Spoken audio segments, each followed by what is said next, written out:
Hello, everyone, and welcome to a fireside chat with Tommy Hilfiger and Victor Cruz. My name is Randy Cousin. I'm Senior Vice President of Product Concept and proud lead of the People's Place program at Tommy Hilfiger. I'll be your moderator today for what will for sure be an inspiring and dynamic conversation with these two amazing gentlemen. Now, I know for a lot of you out there, this is round two. Thank you for coming back and joining us. First time around, we had technical difficulties in this new crazy virtual world that we're living in. But for sure, it's worth the wait. And we're so excited and thankful to have both you, Tommy, and you, Victor, join us again for round two. Round two, the best round for this great conversation today. So I know a lot of you out there are as excited as I am to dive right in. But before that, a little bit of housekeeping. Just want to remind all of you out there that you will have the opportunity to ask questions from these two amazing individuals today. So be sure that you put those questions in our chat box, and hopefully we'll get a chance to get to each and every one of you who have a question today. So now, of course, these two great icons that I'm so excited to talk to need no introduction, but I like to embarrass them, so I'm going to introduce them anyway, and we'll start from there. So first and foremost, founder and principal designer of Tommy Hilfiger, globally renowned as the pioneer of classic American cool style, celebrating an insane, amazing 35 years as a brand this year. Always constantly breaking conventions and celebrating individuality. A true inspiration and supporter of many, including myself. Welcome, my mentor, Mr. Tommy Hilfiger. Thank you, Randy. Thank you. And thank you all for coming back. And last but never least, Super Bowl champion, TV host, and founder of the Victor Cruz Foundation, longtime friend of the brand, a true icon on oh so many levels, one of my favorite new people, and an inspiration for the next generation. Welcome, Mr. Victor Cruz.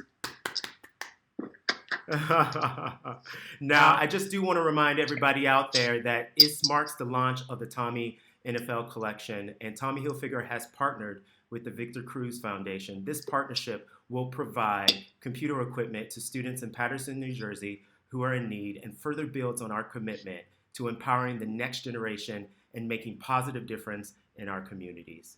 So let's dive right in. So guys, I know we're just coming off of a crazy Thanksgiving holiday, but of course, in true sentiments of Thanksgiving, I'd love to know from each and every one of you guys, what are you thankful for this year in 2020? Victor, you want to go ahead? Yeah, I can start it off, Tommy. I think for me, 2020 has been such a year of reflection, such a year of just kind of understanding where you're at and kind of being present in the moment for a lot of the things that have gone on in 2020. And I think I'm just grateful for my family. I'm grateful for, having life and being able to have a platform to speak my mind and be vocal about things that go on in the world and just be there and have my family here too. I think this year, although tumultuous as it's been, it's brought us closer to the things that matter and put those things in perspective a little bit. And I'm no different. And I've gotten closer to family. I spent more time with my daughter than I've ever had, mainly because of, scheduling and being all over the place. I picked up a new sport in golf. I'm all over the place. I'm doing all types of things now during 2020. But most importantly, I'm connected to the things that rooted me to my success, and that's my family. Amazing. Love that. And what about you, Tommy? I also agree with Victor that being close to family and having this time to spend more time with the family has been something that I never would have planned, because I'm also all over the place, traveling and meetings and not being as present as I've been. So that's been a blessing. But I'm also happy that I've avoided COVID so far, and my whole family has avoided COVID so far. And look, I think we have to just continue to remember that we have to stay safe, because even though we know there's a vaccine around the corner, it's worse than it's ever been. And we just can't lose sight of that. We did have some, I would say, friends of friends who didn't make it. And when you think about that, you think, wow, this pandemic has really affected people all over the world, not just people in China, not just people in in New York, California, and Texas, but all over the world, and every nook and cranny. So we just have to continue to focus on being safe.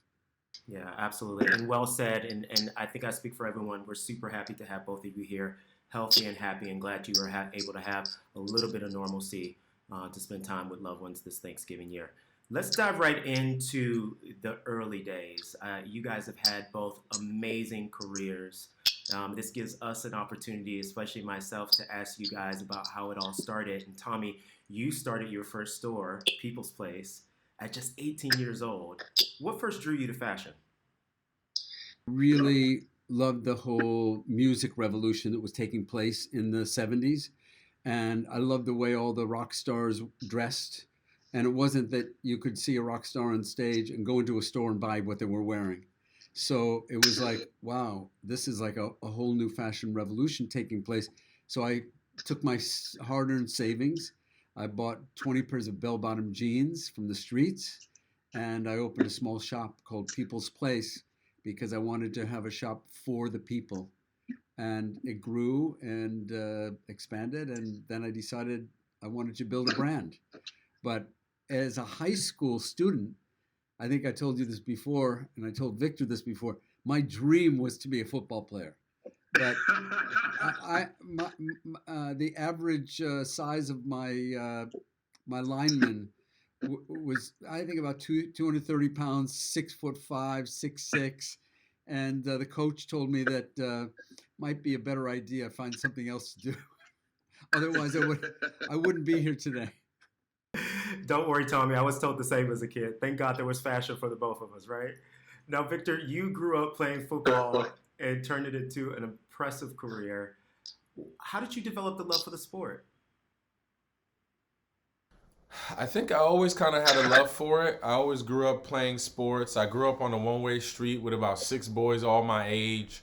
So we literally played everything, every sport you can imagine, and some things that were probably not so traditional. So we were doing everything. So I was always into sports, although basketball and baseball were more my speed growing up.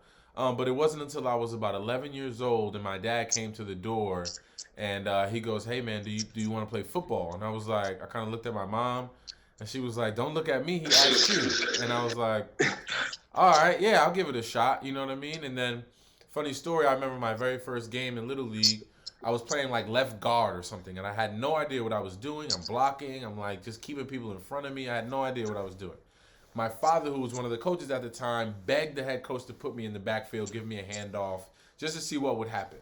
He said if I tripped on my own 2 feet, he'll never see back there again. He'll be a left guard for the rest of the year. So I get back there. I'm nervous. I'm excited. I get the ball. I juke 2 defenders. I go 64 yards for a touchdown.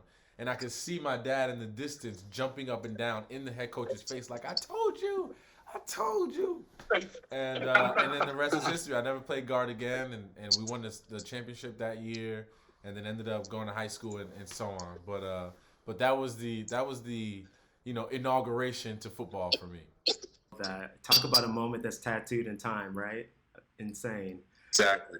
Now, listen, you two both have had amazing careers, and you, whether you know it or not, and I hope you do, you both are just extreme inspirations for those who came after you, and it's so lovely to see what you both have done, also from a community aspect. So, if you think about it, also, Tommy, yourself, growing up in a small town, many would never think that being a global fashion designer would be an opportunity as a career path. So what was the most challenging part for you about pursuing a career in fashion, and how were you able to do such a role and continue to break those conventions?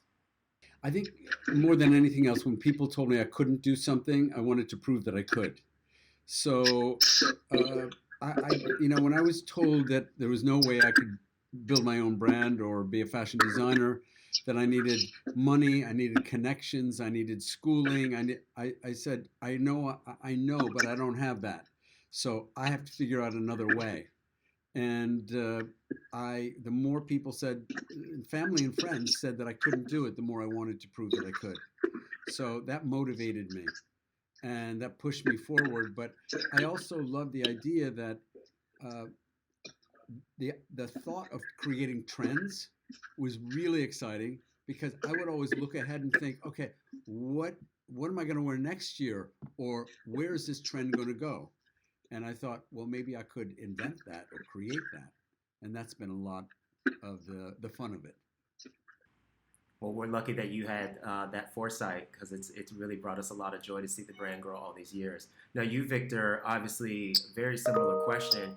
The path to NFL stardom and the success that you has is unbelievably difficult. What kind of challenges that you find along the way, starting off in your career, and how were you able to make your way to national success?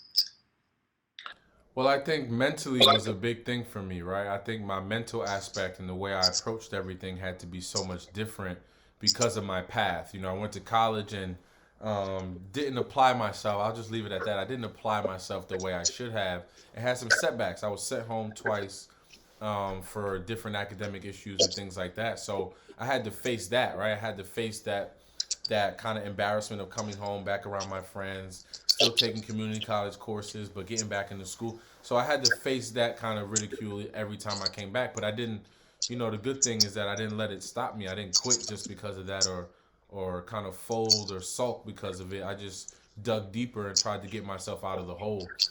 And I think obviously using that ability and that emotion through college to get through college and then to use that. And then once I got to the NFL, I was like, man, I've already been through so much. This is easy. I just got to apply myself, be better than the guy next to me, have a better work ethic, be the best guy on the field, on and off the field. And I knew good things would come from that. And then I just continued to apply myself. But it was a mental thing for me because coming into a facility in the NFL every day, not knowing that today could be your last day. They could cut you tomorrow. They could cut. I've seen guys get cut on the field. Like practice is over and they're ushering them like right to their cars. So it's like it's ruthless and it's you have to have a different psyche about the game. I think segueing into that, one of the things, Tommy, that you and I've talked even a lot about this year is just the importance of mentorship. And I think it's a subject that we continue to hear even more and more today. You've always talked about the importance of people who mentored you in your career. Can you give us a little bit of the lessons that you learned from them? When I had my first store, I really didn't understand the first thing about business. So after 5 years, I went bankrupt. And that was like a whole college education for me because I never went to college. So that was like my education. And this friend of mine, this older guy who had a business, sat me down and said, look, if you're going to be successful in this life of business, whether in the fashion business or the automobile business or whatever business you're in, you have to understand how the numbers work and how to read a balance sheet. And he taught me that. And from that moment on, I always watched the business aspect as well as the creative aspect. And I think that if you have both, and if you focus on both, you can be successful. But if you have one without the other, I think that it's going to be very difficult for you to be successful in life. Thank you, Tommy. Just a true sentiment of why mentors are so important through whatever career you have today. Now, Victor, I know you signed to play with the New York Giants when you were just 23. And that's a lot of pressure at a young age, especially, being on a field and on live television every week. Now, who would you say really helped to guide you through that experience? And what would you say was the best lessons that you learned from them? I think the biggest guys that were on my side were my teammates. I think once it's a funny thing about the game of football is that you build these friendships and these relationships with these people from all different walks of life, right? They're all from different areas of the world, and they come to the team, and once they see something in you, they kind of wrap their arms around you and bring you in a little closer and make sure that you become kind of part of the fabric of the team and not just another player. And guys like Justin Tuck, guys like Eli Manning, these guys really brought me under their wing and really showed me the way. It showed me exactly what it is to be an NFL professional and what it is to carry yourself that way. And I think, just leading, watching them lead by example, and the way they spoke to the media, and the way they put suits on every week to go travel to games. Like, I knew that was the way to carry yourself in this business to be successful, because they've shown it and they've proved it. So a lot of it was me just kind of obviously being young, but learning on the fly and learning through some of the guys that were older than me that were kind of ushering me through the way. Thank you, Victor. And speaking of learning on the fly, Tommy, you just kind of, segued into it a little earlier. Being 19 years old and overcoming a lot of challenges, including bankruptcy, you've always been credited as saying that you look at that experience as an experience to learn and grow. And this is something you've always told me in my career, always learn from the failures so that you never have them again. What would you say is the most important thing that failure taught you to bring you to the career that you have today? I think it taught me to really focus, because I was out of focus when I went bankrupt. In New York City, when you're 19, 20, 21 years old, there are a lot of distractions, as you all know. And at that time, in the 70s, there was this club called Studio 54. I don't know if you've ever heard of it. Never heard of it. Never heard of it. But I used to go to Studio 54 at night and hang out when I was in my 20s, and I couldn't really get up to go to work in the morning. I wouldn't get in until like late in the afternoon, and by that time it was like, okay, the bankers have already called telling us they can't loan us any more money. The creditors are calling, they want to be paid. The employees are waiting around waiting to be paid. I mean, I really made some big mistakes. And looking back, I think that if I had focused more, I would have avoided the bankruptcy. But I think it's never too late to correct yourself in life. And I felt that, look, if I start focusing now after the bankruptcy, I'm going to be successful. And nothing was going to stand in my way. Amazing. And speaking of focus, if you think about winning and losing, it's a part of every sport, right? So, Victor, for you, how would you say you've learned and grown from the challenges that you faced in playing the game, but also the challenges that you faced in life along the way? Yeah, I think it's just taught me like resiliency. I think it's taught me how to navigate these waters, right? So now, because I've been through so much, now I can serve as a mentor, right? Now I can serve as a guy. There's not a day that goes by that I'm like walking through the Giants facility. Well, maybe not now because of COVID. I can't even like see the players. They're like in a whole nother bubble. But in the past, when I would walk through, there'd be a young guy a free agent or a high draft pick that's trying to make his presence felt, and he comes up to me and was like, "Man, how'd you do it? What's the game plan? Like, tell me what's the mindset that I have to have." So like, I use my experiences now, the fact that I've come full circle and come through it. Now I've become like the mentor. Now I've become the guy that has to give the knowledge back down, and I love that. Like, I love that I've become kind of that forefather kind of figure for these guys, and they look at me and they respect the things that I've done and respect my journey. And I think that's the best part of being in the NFL is, through the ups and downs, injuries, setbacks, wins, losses, you can relate to someone's journey through the NFL from other players, and it brings you closer together without you even knowing it. You become part of this cloth of the NFL, this fabric of it, and we got to take care of that, Absolutely. And thank you for sharing that, because it's so important. And I definitely want to touch a little bit on your mentorship and your philanthropy a little later in our conversation. Selfishly, I do want to sneak one question into you, Victor. What is the most memorable game you've ever played in, and why? I know Tommy wants to know the answer to this question too, so it's for the both of us. I think I know the answer. I think I do too, but let's do it for the audience, for the culture. The easy one is the Super Bowl, right? Like, the Super Bowl is the biggest one, and that's the one that kind of like you think about because it's unlike any other game. Like, it's not. They tell you, oh, it's just a game. Once the ball goes up, it feels, just like another game. It's not. Every down, every play, the pressure, you could burst it with a balloon in there, like with a pin in there. It's crazy. But for me, the best game I ever played in was the very first game of my career in the preseason against the New York Jets, where I kind of bursted onto the scene and kind of proved my worth to that team. I think I did a lot of good things in practice, in training camp leading up to those games.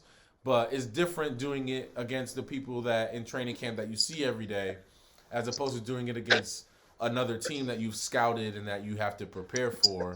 And I think to do that and score 3 touchdowns in my first ever game and be at home and be from Jersey and everybody going, my phone going insane, and that whole feeling, it was just, I can't duplicate that. It was one of a kind. Amazing. Thank you for sharing that. Now, listen, guys, this is 2020. What an unprecedented year, right? I mean, we talked a little bit about how nothing is the same as it was before, and even us speaking in this format, and even how we all celebrated Thanksgiving, quite different from how we looked at 2019, right? So also, I'd imagine that our definitions of things can sometimes shift. I'd love to know from the two of you, sitting in 2020, how would the two of you define success? What is your true definition of success? Victor, let's start with you, and then we'll go to you, Tommy. Well, that's a good question. I think my definition of success is having the ability to do something you love, like something that's organic to you, something that is true to who you are, and being able to affect the world by it, like being able to gain some sort of or just have people pay attention. You know what I mean? Sometimes you have to just put your best foot forward, and in order to do that, you got to get some people to pay attention. But I think as long as it's true to who you are and true to like what you do, and you see some sort of success from that, even if it's just people knowing who you are, or going from 8 followers to 28, like that's still progress. That's still something that there's people that didn't know who you were before, and you can navigate those waters properly. But for sure, I think that 2020 is a unique year, and one you should navigate properly for sure. Thank you for saying that, Victor. What about you, Tommy? Well, I think, personal success is like health and happiness. I think if you have health first, and if you're happy with wherever you are in life, that's success. But in business, I keep thinking that I have yet to become successful, because I'm always looking around thinking of how I could do better, how we as a company could be better. And when we score big points with a big fashion show, or we do a big cool ad campaign or new collaboration, or something that we just did with the NFL with Victor and Carucci, it's like, I mean, that's another stepping stone, another building block every time we do something. But I just keep thinking, okay, you got to keep putting building blocks in place to really become successful. And every time I get up on another 3 or 4, I think, okay, now how can I become successful? Now how can we become more successful? So it's always the North Star, out of reach as far as I'm concerned. And I'm always headed in that direction. I'll never give up. Well said, Tommy. Keep reaching for that North Star. I love that. And listen, you two are also, next to being successes in your own field, you really dive into the world of philanthropy. And I want to touch on that. Before I do want to remind everyone in the audience, you will soon get the opportunity to ask questions from these two great icons. So please drop your questions in the chat box, and we'll hope to get to them soon. So let's talk a little bit about philanthropy, guys. Another reason why we're all here today. And I'm inspired just from afar and looking at the work that you both do in the world of philanthropy, and how it's become such an important part of your vernacular and your lives, something that I've been passionate about to do myself this year. So Tommy, you've been so deeply committed to giving back over the years, working with such organizations as Save the Children, Fresh Air Fund, and now the Victor Cruz Foundation. Why do you consider philanthropy so important? I think if you're fortunate enough to be in a position to give back, then you should give back. But also, when you do give back, there's a lot of satisfaction in it, because if you know you're helping someone or helping others, even with the Fresh Air Fund, with all those young people who go to the Fresh Air Fund summer camp every summer, if 5 of those young people become more successful or successful because of that, or if they view life in a different way because of that, it makes me happy, because there's a small dent, we make a small dent in it. And the same thing with when we raise money for MS or for autism. if we think that, only 1% of the people who have autism could be affected by what we're doing, we're scoring. We're doing well. So I think it's, look, is it our duty? I don't think it's anybody's real job to do it or duty to do it, but is it the right thing to do? It's absolutely the right thing to do. If you're in a position to give something, anything, you should do it. And the first time I donated to something, I built a community center in my hometown of Elmira, New York, for underprivileged kids. And I saw a lot of those kids flourish because of it. After school programs, computer programs, sports, all sorts of, I would say, unlocking the door to a better life for a lot of young people. And that made me so fulfilled. That was so fulfilling. And then I went on to be engaged in the Fresh Air Fund. I know Victor was also a part of. And, when those Fresh Air Fund kids had the chance to meet Victor Cruz, it was like, who's Tommy Hilfiger? I want to meet Victor Cruz. So, but it's satisfying to be able to give back and make a difference. Absolutely, and even changing one life is still a changed life, and that's definitely well said, Tommy. And Victor, you're also obviously committed to giving back, going so far as to create your own nonprofit, which is an amazing achievement. Now, the Victor Cruz Foundation in 2012 to promote STEM education for children. What prompted you to start the foundation, first and foremost, and what does it mean to you to have this platform in helping others out there? Well, I started this foundation because I visited the White House Science Fair back in, I think, 2012, actually, earlier that year. And I was seeing all these kids that were no more than 13, 14, 15 years old, maybe max. And they were making such unique just things and things that they were making with their bare hands and robotics labs and different types of science experiments. And I was like, I want my kids, I want the kids from my hometown to have this opportunity to showcase their talents or even learn about this so they can tap into that part of their brain, right?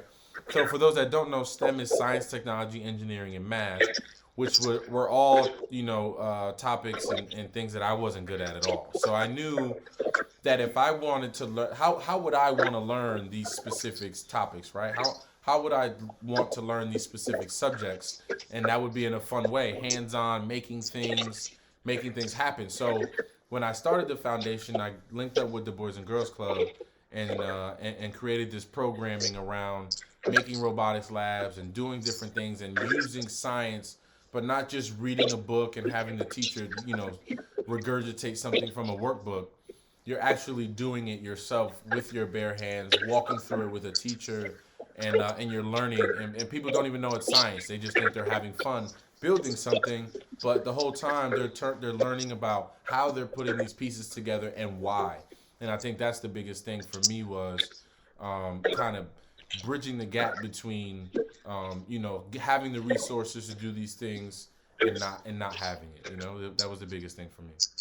And I want to thank both of you guys for being the change that you want to see in the world. It's so important, the work that you guys are continuing to do, and thank you for being an inspiration for each and every one of us. I can't wait to see what both of you continue to do in your philanthropic work. Let's talk a little bit about inclusion. I mean, this is such a big topic in 2020. Obviously, 2020 has been an unprecedented year, not just because of the pandemic. We saw the global amplification of the BLM movement, and just also brought things back to the human condition of talking about representation and inclusion in the industry. And I know, Victor, through your philanthropic work, you've had an amazing effect on the lives of children. And through the Victor Cruz Foundation, you've been able to aid underrepresented youth with their education, especially underprivileged students. What does it mean for you to use this platform to help those who haven't had the same opportunities as others? It's incredible. I think it's grown to the point of that's why I'm here. Like that's why I truly believe God chooses people to carry messages and to carry the torch of being the man of the people and bringing people together and bringing the youth together and bringing them up and growing them up the right way around the right people, around the right scenarios and situations. So I just am happy that I have a platform that these kids listen to, and that they respect and that they want to emulate. And I think that empowers them, and my ability to continue to be who I am and inspires them and empowers them to be better. So I'm just happy I have this platform. I want to do so much more. Obviously, the work is just never done. There's always more families that need help, more kids that need tutelage and help. But the biggest part, the most beneficial part, is the fact that, well, two things. One, I pull up on them, right? I pull up to the Boys and Girls Club, and they look at me like I'm wearing, like I have three heads because I'm literally standing there. Just to check on them and let them know that this is real. Like, I'm a real person. I care. I come back, and I'm here for you guys. And then the second thing is that over the years you see these kids grow, and you see them grow up to be young men and young women, and you're just like, wow, this program is really making a difference and is really helping people. And that's the most beneficial part. Obviously, starting it back in 2012 and going through a whole high school class, if you will, and then some. It's been really fun to see these kids grow up right before our eyes. Thank you, Victor, for creating that platform. You, Tommy, you've championed the values of inclusion and diversity since you started the brand. You and I have also had very thoughtful conversations, especially this year, and you've been an amazing mentor, and we've been able to have some really great conversations about just the world as it is today and the change that we want to see. Most recently, you launched the People's Place program. I know a little something about that as well, to create opportunities, access, and representation for the BIPOC community in fashion, something that is so necessary in our industry today. Why do you think it's important for brands to use their influence to make a positive impact on the industry and also the world? Well, first of all, brands have influence. And the bigger the brand, the stronger the brand, the more influence they have. And they have a network of people that are sometimes difficult to reach. So if I can use my power and my relationships and my network to unlock doors for people who wouldn't otherwise have that opportunity, I'm really excited and happy to do it, because I would like to see these people succeed the way I had the opportunity to succeed. And it's all about opportunity. And it's all about giving them that opening that crack in the door, giving them the opportunity to meet people that they wouldn't ordinarily meet, to have the opportunity to work with people and learn from people they wouldn't normally be able to work with and meet. And then they fly. Then you see people really become successful. Let's have a little bit of fun. This is a section of the conversation I like to call Rapid Fire Wrap Up. And don't worry, audience, we will get to your questions, but these are my final questions. So the rule of the game is I will ask you two gentlemen a question. Don't be shy. Don't be scared. You can both answer. It doesn't have to be one or the other. Just answer. But I've got 6 questions for you guys. You ready? Okay. All right. Biggest fashion faux pas you've ever committed, and be honest. I mean, I wear white all year round. I don't care about anything that's going on about Labor Day. I don't care about any of that. If I want to wear all white, I'm wearing all white. My Southern mother would be like, "You're done. You're done." Bye, Victor. You're out of the family. What about you, Thomas? I think my biggest fashion faux pas was thinking I could wear a jumpsuit in the 70s. As long as it's not today, it's okay. Just kidding. Okay, so good luck charm. Do you guys both have a good luck charm? And if you do, what is it? Well, my good luck charm is my daughter, because she was born the same week of the Super Bowl. She was born when we won the game to make it to the Super Bowl. She was born that week, January 9th. So she was, she's my good luck charm. That's great. Fantastic. What about you, Tommy? My good luck charm is red, white, and blue. Oh, I love it. Good answer. Good answer. Now, I put red, white, and blue on a product, it always sells. 100%. DNA of the brand. All right, favorite football teams, gentlemen. Go. New York Football Giants. It's not even close, guys. What are you doing? You don't even have to ask me. Red, white, and big blue. There we go. There we go. All right, so Tommy, question for you. If you were an athlete, what sport would you compete in? I have to think it may be football from what you said earlier, but any changed answer there? Yeah, I'd like to take that snap and throw it into the end zone to Victor. Okay. I love it. I need a big line. And Victor, I know you love fashion. So if you were a fashion designer, what would you design? Ooh, if I was a fashion designer, what I love varsity jackets. Like I would start with a whole line of like varsity jackets and logos and patches and cream sleeves and suede sleeve. I'm already thinking about concepts here, but yes, varsity jackets would be the first thing on the list. Okay, Tommy, I smell a drip. We might have to call Victor after this call and start something. I'm game for it. I love varsity jackets. All right, me too. Favorite thing. I almost wore one today, actually. True story. All right, what's the last book you both read? Shoe Dog by Phil Knight for me. It was a story of how Nike came to fruition and his journey and how he went to China and came back. It was really a profound story. I hadn't. You kind of think you know the story of Nike over the years, but like I had no idea it was like that. You know, the Winnebago, the whole thing. It was like from start to where he is today, and it was a pretty good read for sure. Tommy? I read Andre Leon Talley's book. Oh, good book. Good book. It's a great book. Yeah, I just started reading Barack Obama's new book, so must read. Yeah, definitely. I wanted to get it, but I'm holding off because Christmas is around the corner, and it might be under the tree, so I don't want to go buy one, and then I might get another one. It's a big hint. My mother's not too far away, so she probably heard that. So yeah, maybe we can get it signed for you too. That'd be good, right? That'd be good. All right, so last question. Do you both have any hidden talents that you'd like to share today? Doesn't mean you have to do the talent, but what's a hidden talent that you both have? I'm a secret comedian. I make my family laugh, but I'm afraid to tell those jokes or do those voices in public. Tommy? Are you at the holiday dinner like doing impressions and doing the whole thing? Is that what that is? Doing impressions all the time. I love it. What about you, Victor? My hidden talent. I don't know if a lot of people know this, but I was a black belt at like 12 years old. So like I was.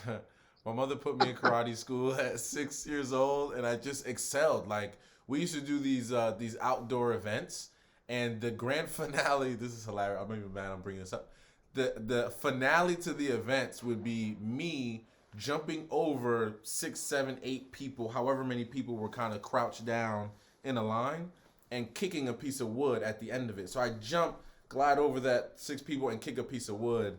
I guess that was indicative of the athleticism I'd be displaying later in life. But at 8 years old, I was just having fun jumping over people breaking wood. So, that's crazy. But yeah, I was a black belt at 12 years old. And then I was like, I can't go to high school and be the karate kid. So I gotta transition. Into different sports. Well, we have to get you a Netflix movie on that one. That's amazing. Exactly. All right, guys. So we now have questions coming in from the audience. Are you ready? Okay. All right. Let's see. All right. First question I have is for both of you. How do you balance family and your own career? For me, I think balancing family, it's all about, delegating your time and carving out, making time for your family. You have to do it. Like, it's a necessity because those are the things that keep you grounded. You never want to go too far left or right in either way. I always want to stay as close to the middle as possible, so to speak. So you just got to carve out time. And when you carve out that time, make it count. You know what I mean? Go on vacations as much as you can. Go to different events. Find different things to do so that you're not only just spending time, but you're making memories and building memories with your family. And I think that's the balance because the work is the work, right? You can always change a call time to an hour later. You can always skew the work however you want to do it. But the family life is what you have to schedule in between all of that because it's important. Amazing. What about you, Tommy? I can't add one thing to that. I think Victor said it perfectly, and it's all about the balance. But you have to make the time, and you'll never regret it. Put it that way. Excellent. I have the next question is, where do you see the future of the fashion and sport industry going in the coming years? I'll let you take that one, Tommy. I see a marriage of it. I see, just like fashion and music, fashion and sport, fashion and art. I mean, I think it's just a natural. And I think that more now than ever before, we've seen the marriage of fashion and sport.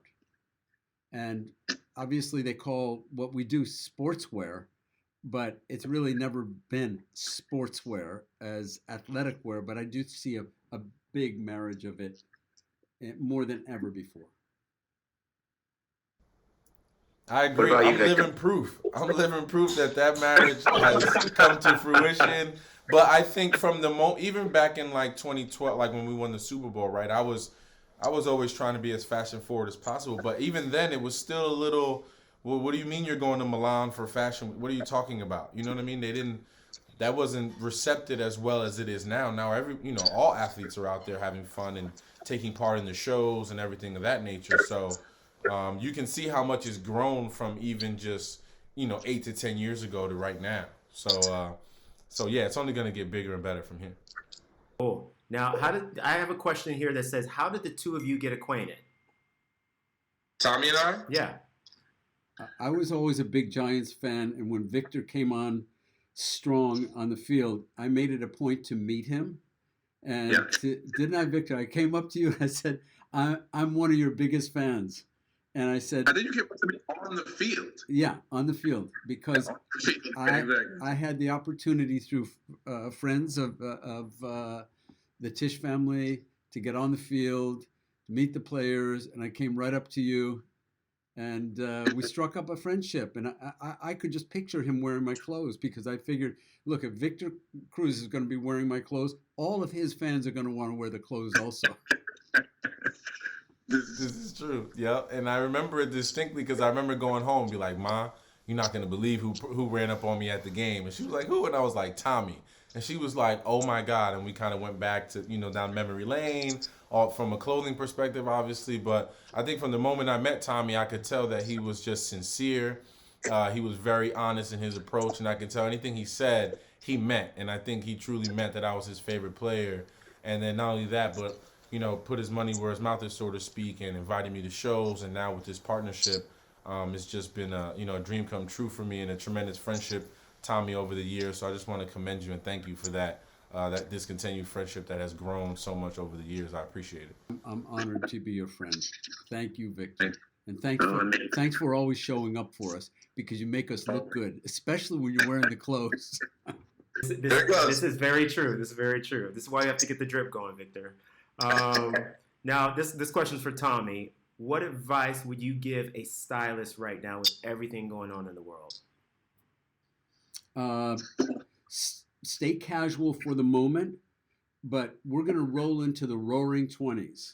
I think 22 onward, people are going to want to get dressed, go out, go to dinner, go to parties, go to clubs, and I think they want to look great and shine. And I think that everybody's going to get very tired of wearing sweatpants and hoodies. And I think that 22 is going to be like the tilting point. It's my Randy, I'm going to be honest with you, man. Don't invite me anywhere in 2022 if it's not black tie. I'm getting all the way dressed up. Every time I'm coming out the house, I'm getting dressed up, okay? I'll be wearing a blazer to the gym for sure. I'm with you. I'm with Tommy. I'm sick of sweatpants. Let's bring back the tailored look, 100%. So it'll be interesting to see. But that's actually a good segue into this next question, guys. What are you two the most hopeful for in 2021? I think for me, I'm just hopeful for just a kind of a transition, and not just in in the government, but obviously a transition in our lives. I think 2020 was such a grounded year and such a year of change that 2021 has to be that, okay, let's pick ourselves up and start to transition into what this world is going to look like moving forward. And I just want positivity. I want good energy around 2021. I want to start changing the narrative of what this world is and what we're going through right now, is bogging my mind on the negativity. I want more positive news, more positive activity out there in the world. And if I got anything to say about it through the Victor Cruz Foundation or anything I'm doing, I'm gonna try to bring that positivity to everyone. Well said. What about you, Tommy? And how could I say anything better? Positive energy, a big change, but COVID free. We got to get rid of COVID. Yeah. And then we can move forward. This question is for Victor. Where did you get your first big break? When did I get my first big break? Okay. I had many little big breaks throughout my life, but I think the big break was when I got selected, when I got the opportunity to play with the Giants. And I think the break for me happened in practice, right? There was moments in practice where I would and even shocking myself, it was just me going so hard and just putting everything out there. I'd be making these acrobatic catches and catching everything that come my way. And then I'm slowly starting to see myself go up the depth chart. Guys are getting hurt or not able to practice. Now I'm bumped up every level. So I'm seeing myself kind of climbing the charts and continuing to do well and still trying to keep my mind focused on the task at hand. But I think it was those practices that really got me over the hump, and really that's where my big break happened. Just having that opportunity to be better. Yeah. Well said. Tommy, this one's for you. It says, I'm still in school. I see everyone succeeding and it makes me nervous for the future and becoming a designer. Tommy, what advice do you have for a student who is not progressing as everyone else when it comes to the fashion industry? Focus on what you believe in and what you love, and don't lose sight of that. But get into a lane. Don't try to do everything. Focus on one category that you really love and you're really good at, master that, and then move on. Well said. Here's the next question, guys. We're almost there, about 3 or 4 more. What brands do you currently admire and why? Obviously Tommy is obviously always in that list for all the obvious reasons that we've stated throughout this lovely program here. But obviously brands like Pyre Moss have been at the forefront for me. Brands like Rude have been at the forefront for me. Brands like Kith, who I've known for a very long time. I just love brands that have stories. I think I come up in the Nike world of the late 90s and early 2000s where Nike had product and they had different things they were selling, but that storyline was always the best thing that they showed you. And I always look at brands when they unroll things or when the rollout is happening for whatever campaign or whatever they're producing. I like to see what the storyline is and who's able to tell that story the best. And I think those brands tell the story the best. I mean, Tommy's been telling the story of American fashion the best since day one. So it's about telling that story and having your consumer be able to follow that story and want to be a part of it. Well said. What about you, Tommy? Well, obviously, I love Kith. I think Ronnie's done an amazing job, and I think he continues to break through. But I also I'm focused on very high quality, and I love Brunello Cucinelli from Italy. I love the quality, and I love Loro Piana because I love the quality. And I would rather sometimes have one great quality item than 5 items that are just okay. So I like to continue to focus on putting that quality into everything we do at Tommy, but at the right price point. Well said. Now, this is a good question. How do you guys stay motivated to continue to doing your work? I think it's just that feeling of never being satisfied, right? There's always more you want to accomplish. There isn't a day that I don't wake up with a new idea or a new approach or a different approach or an inspiration for a collaboration or a design or whatever it is. I always wake up with the ambition to want to be better than I was yesterday.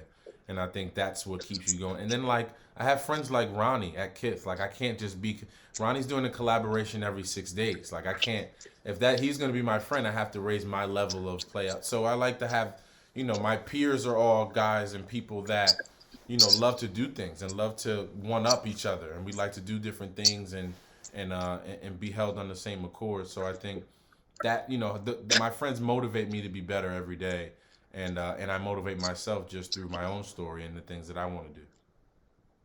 Amazing. Tommy? Well, I'm always looking ahead. So I'm always saying, okay, what next? What next? What next? And that's what drives me, because I want to know what we could do next that is disruptive and different from what has been done before. I don't want to do anything that has already been done before. And that's why even fashion shows to me look dated. And I would like to invent the new way to show fashion. And I think it has to do with virtual, digital. I think it has to do with marrying fashion with technology, with virtual, and with virtual reality. So I think that looking forward, we're going to see a lot of it, and it's going to pop up in ways that we would never imagine just because of the technology. Love that. 2 more questions, guys. This is actually a fun one. What is your go-to outfit right now? We're all in lockdown, in and out of lockdown. What is like your go-to every day? What do you put on outfit? Man, I've been trying to get creative in here as much as I can. So I'm putting on like some camo sweats and like a tan top. I'm trying to like match my little colors up for war. I don't even know why I just realized I'm dressing for war in camo and tan t-shirts. But yeah, it's either that. I'm just trying to be in the house like camouflaging everywhere. But it's either that or I'll just put on a pair of just like Eric Emanuel shorts or something and like a good champion sweater just to be around the house and move around. It's all about being cozy, as cozy as possible. I've been getting sent more slippers and like loungewear than I've ever had in my entire life. So, Amazing. If your size, brands are definitely capitalizing on the leisure, on the casualness. They definitely are. Love it. What about you, Tommy? Well, I'm dressed up today because I've got this show going on with you guys. But exactly. I'm usually in just sweats. And if I have to do a Zoom, I put like a shirt on. But otherwise, a hoodie and sweats. But I'm going to get real tired of it. And you see behind me, those are all tuxedos. I see, they're ready. They're screaming at us. I like the dust. This is part of my archive, but I haven't put one of those suits on or one of those tuxedos on in almost a year. So at some point in time, they'll go back out into the public. Oh, for sure. I know. I saw a picture of me in a tux the other day and I almost came to a tear. So hopefully we'll get back there very soon.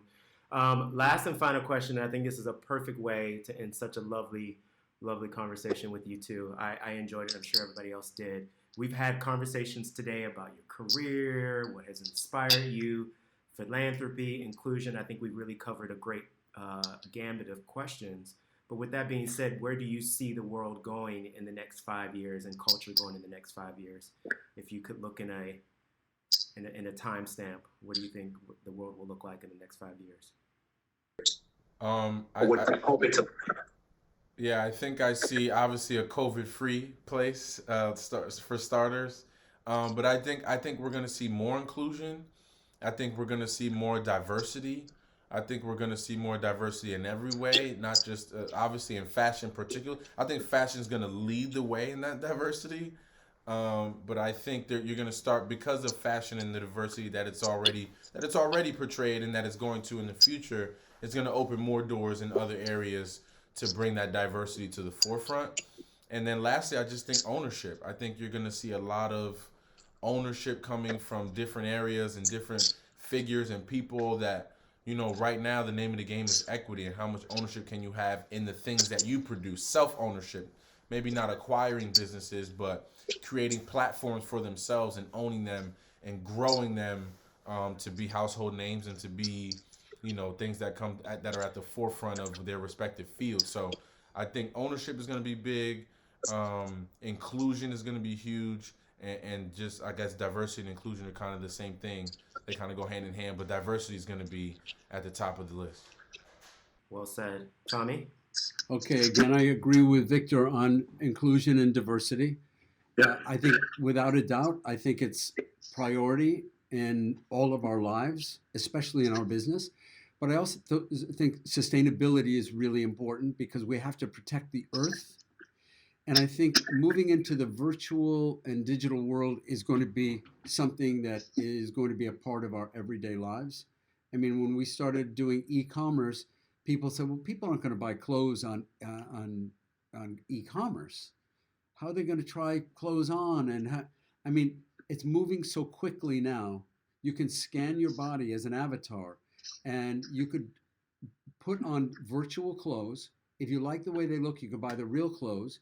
You could also change the way you look. If you want long hair and a beard, if you want an earring, if you want to change your skin color, your eye color, the shape of your body, you could have a lot of fun with it. And it's really the virtual world with the real world, which is called the metaverse. And I think that we're going to be living in a lot of that because people are just walking around on this all day long. And I think a lot of it ends up in video games as well. So I think that's where a lot of it is going. But in terms of heart and soul, inclusivity, diversity, caring about the earth, sustainability, and also we have to never lose sight of the people who are less fortunate than we are, the people who we're designing the adaptive line for, the people with special needs who cannot advocate for themselves, they can't get dressed by themselves. Some of them can't speak because they have autism. So we have to continue to include those people in the inclusion conversation. So I think there's a lot to look forward to. Well said, in a perfect way to end such an amazing discussion. Thank you very much to you, Tommy, and to you, Victor. I thoroughly enjoyed it. I learned a lot. We laughed. And I think we definitely have to come back together in 5 years to see how close you guys were to your answers just now. But again, thank you for all your work, who you are, what you do. So excited, Victor, our partnership with you and the Victor Cruz Foundation. Keep doing the good work. Tommy, keep being the amazing mentor that you are. I'd like to thank everyone out there who asked questions, joined in, and joined us, even if for a second time, for today's fireside chat. Wishing you all a healthy, especially healthy holiday season. And thanks. Goodbye, everyone. Happy holidays. And thank you, Victor. Thank you, Randy.